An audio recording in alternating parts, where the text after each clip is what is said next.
Hey folks, Philip B-Man here. I'm in my bee shed. We had an unusually warm late fall. I guess technically it's fall, though it feels like winter. A very warm day here today. Got up to 5 Celsius, which is about 40 Fahrenheit, which is actually the kind of the temperature we're looking to keep our wintering barns at. But when you have all these hives in this facility, and it's cooled by importing outside air, then you can't keep it at the bad baseline temperature. It starts to rise. So, and to make matters worse, this fan that's up behind that black light trap is not coming on. The the thermostat on the wall right there says 53 degrees Fahrenheit. It's American equipment, so it's in Fahrenheit, which translates to about 10 and a half, 11 degrees Celsius. Way too warm. And so my bees are hanging out a little bit, and I thought I'd show what that looks like. I'm gonna have to climb up there. I'm thinking about whether it's better to do it from the outside wall in. I've got a big light trap that I have to take off on the outside. Or do I go through from the inside? That's a pretty narrow aisle to get my scissor lift down. It's parked over there where I'm supposed to be doing another job. So anyway, let's go look at some bees.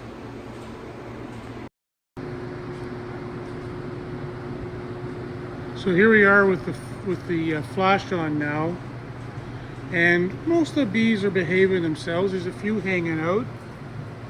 It's way too early in the winter for that kind of nonsense. Oh, there's some there really getting fired up. And they're jumping on my light camera right away because it's too warm for them to be very quiet. You can look right in the entrances and see them hanging out.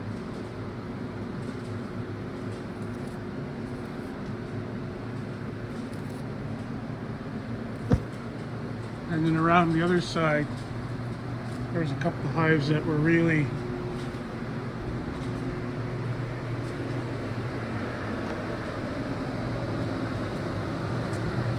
gung-ho.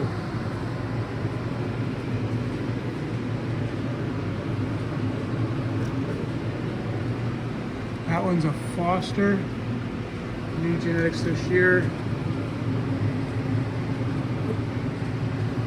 It's funny, it's basically the only one doing that. Don't know if it's because it's just a little bit more jammed in between its neighbors and doesn't get an airspace to lose some heat on the outside wall, or what's going on there, or whether it's just a surprisingly busy one. Anyway, I gotta clear out of here before I get my share of stings.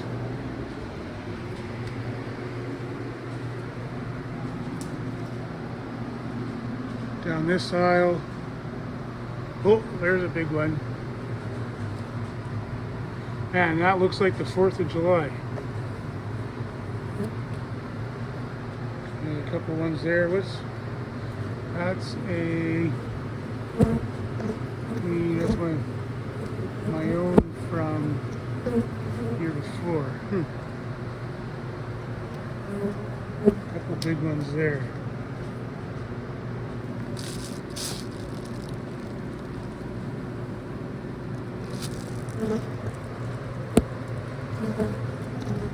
Well, this is getting uncomfortable.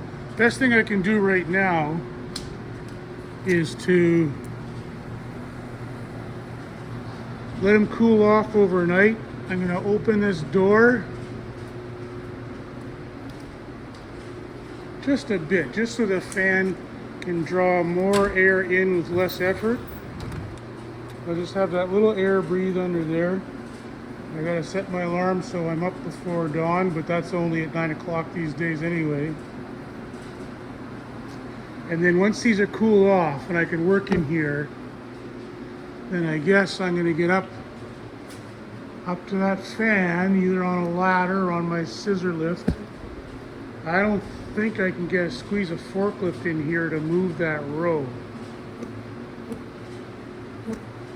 I'm gonna have to, oh man, that's a long ways up. Well, I'll sleep on it and see if I have a good idea in the morning. All right, that's it for now. Okay, it's the next morning. The one fan that's working has been running all night, and it has cooled off a couple degrees, not much. And but these are a little cooler, so I think we can get on to the next stage of figuring this out. So here's my thermostat. You can tell the power is on by the LED, and you can't read it in the red light, but it shows the current temperature, and the green light shows that it should be triggering the fan to come on. So what I'm going to do, I got my ladder set up here. Notice the chain around the leg to keep the ladder from slipping. Polished concrete floors are not great places for ladders. So I'm going to go up there, and you'll see there's a control box. That's just an on-off for the fan. Basically, it usually gets triggered once a year. Right? I want these fans to run in the wintertime, but not the summer. So I'm kind of hoping that box has got some easily remedied fault. So that's our first line of attack here, is to try to break out that question. So let me just set this up here. That should be probably the best angle to look over my shoulder. Oh, I'll bring the camera up a bit more too.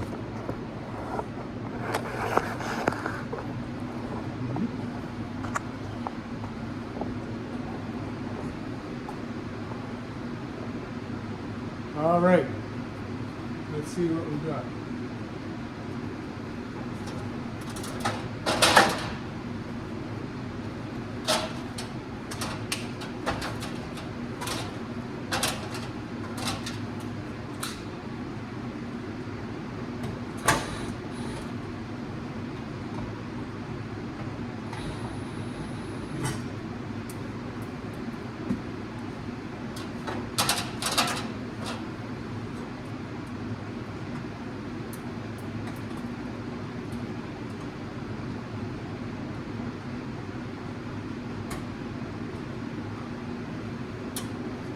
I have here my kind of this is a detector of current.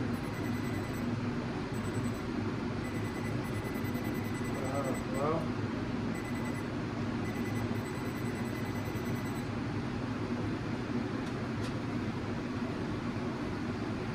okay, it was never going to be that easy.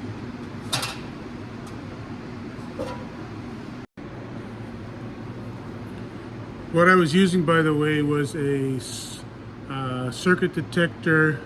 It's a little battery-powered thing. When you put it next to a wire that has a positive, or actually even just, it's enough to the human body, I guess. It'll tell you if a line is positive or neutral. So what we saw up there was that both it's 220 circuit, so both the white and the black lines are hot on both sides of the switch when the switch is on, and only on one side of the switch when the switch is off. So switch works perfectly. So it's got to be the motor. So I got to get in there and figure that out. I'm also going to, before I take things apart too much, I'm going to show you that light trap, because that's, while I'm up there, we might as well take a look at that. Okay, here we are at the top of the ladder, and that's what the light trap looks like. It's like an empty radiator basically, but you can see how the foils in this thing, because this is just plastic, and they just curve around each other so that the light can't go straight through, but the air can pass through. And then I've just hung it on a couple chains at both the top and the bottom. And so the first step to getting at that fan will be to pull that off. And oh yeah, you can see how, so it's a piece of plastic, a plastic spacer, piece of plastic spacer, and these spacers lock into each other. So you can get it as a kit and put it all together, or you can just buy it pre-assembled from. There's a local dealer that deals in barn equipment for chickens and whatnot. This is commonly used in the egg industry so that the light available to the egg layers can be regulated.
So as soon as I open these vents, then the suction from the other fan really blows some cold air in my face.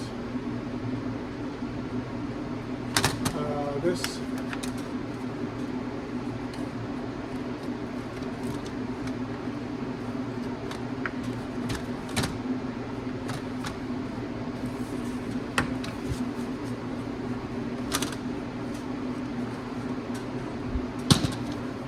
that comes off.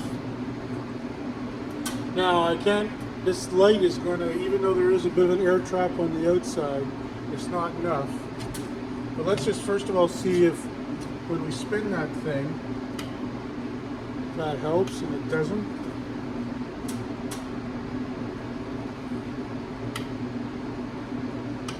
Although the blast of cold air might have triggered the thermostat. Let me check on that.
Okay, well, no luck on it being just a simple electrical fault.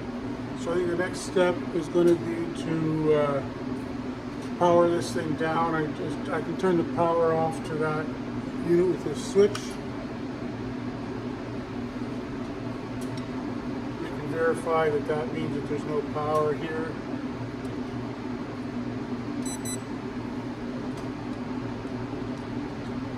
Okay. And then I can pull this motor out.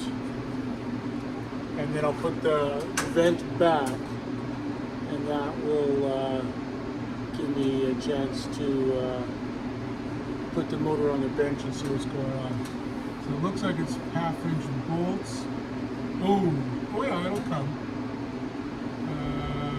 See, you have to give it. The blade will slide by that, I think. But first, we disconnect the wiring.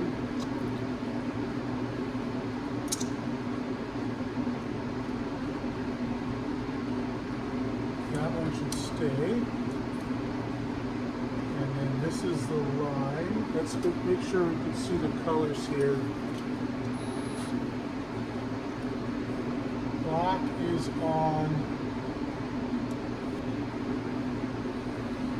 Okay, well it turns out the bolt size was the last one I tried, which is 11 millimeter.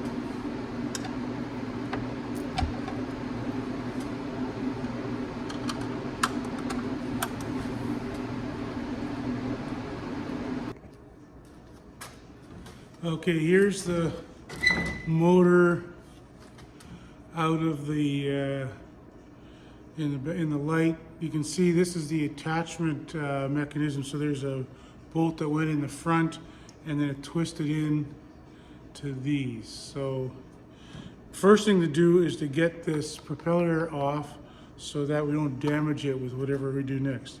So that's it's an Allen wrench.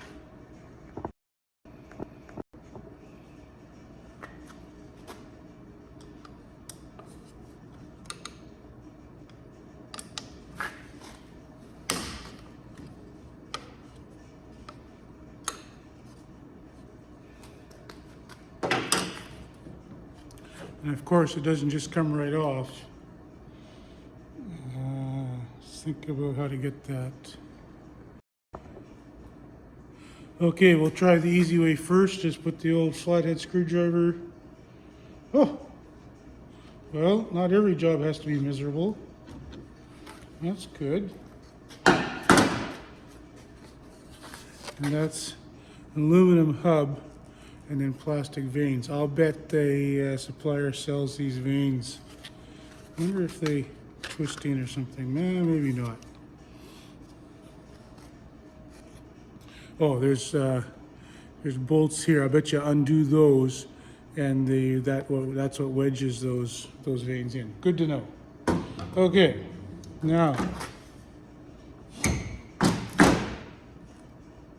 spins pretty heavy.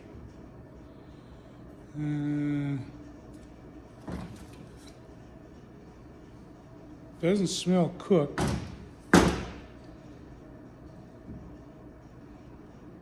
I think the right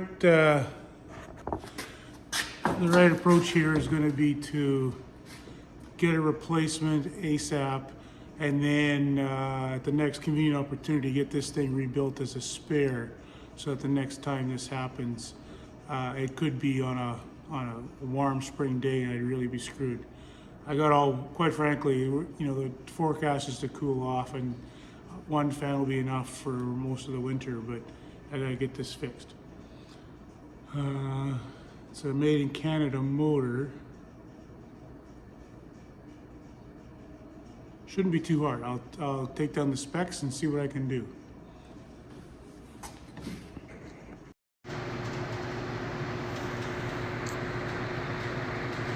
Here's what things look like with the infrared camera. A couple hot spots. Bees hanging out at that one there. And come around here in the back aisle.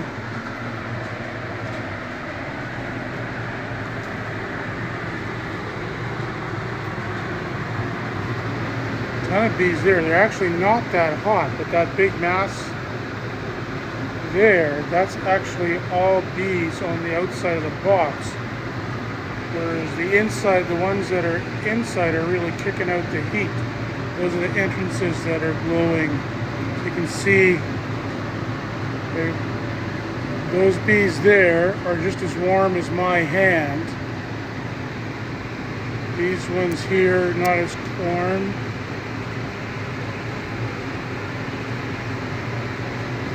Not nearly as warm as those ones. That's interesting.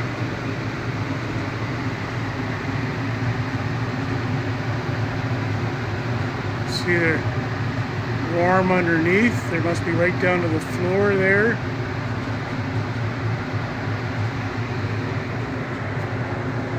Here's the thermostat. It's warm from conducting power.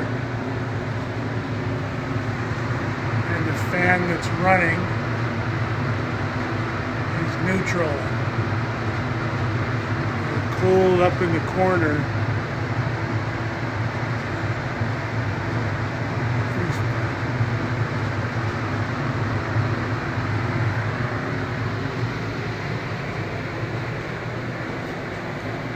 So it's cooled off in here quite a bit since I first noticed the fan problem.